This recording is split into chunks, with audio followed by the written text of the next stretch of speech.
అరే కాకా ఏడున్నావురా? ఏం లేదురా, పొద్దుగల సంది నేనేం తినలేను. ఇప్పుడే కుక్కర్లో బియ్యం పెట్టినా, ఇక కర్రీ పాయింట్ పోయి సాంబార్ తెచ్చుకొని తినాలరా. చల్ అవ ఏం మనిషివిరా? ఎగ్ బిర్యానీ ఆర్డర్ కరాంగే और तंदूरी रोटी नहीं तो नान लेंगे కానీ గిదేంద్రా బాయ్, బియ్యం గడుగుడు, కుక్కర్లో పెట్టుడు, కూరగాయలు కోసుడు, వండుడు అంతా దిమాగ్ ఖరాబ్ రా బాయ్. మరి నా తాన పైసలు లేవురా. ఇవాళ నా ఆర్డర్, రేపు నీ ఆర్డర్. హైదరాబాద్ నుండి హైదరాబాద్ బిర్యానీ తినకుంటే ఇజ్జత్ ఖరాబ్ రా బాయ్ అని అనుకుంటాం. అసొంటిది టైం లింక్ ఎట్లుంటది? కుమ్మడే గుమ్ముడు. బిర్యానీ అమ్మకాలు బిర్రుగున్నాయి పోన్రి హోటళ్లల్లా. వండుడే ఆల్చం, బొగాన మొత్తం మూడ్చిపడేస్తున్నారట.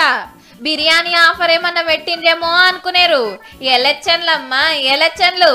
ప్రచారానికి పబ్లిక్ ను తీసుకుపోతున్నారు కదా లీడర్లు. పొద్దుగాల నాస్తా, మధ్యాహ్నం బువ్వ, రాత్రికి లేట్ అయితే మళ్ళా డిన్నర్ మొత్తం లీడరే ఆడుకోవాలి నాయే.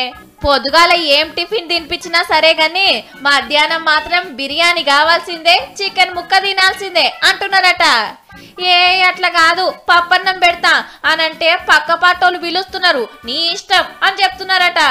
ఏం చేస్తారు మళ్ళా? హాస్టం వాళ్ళది. హోటల్ కు తీసుకుపోయి బిర్రుగా బిర్యానీ తినిపించి తీసుకొస్తున్నారట.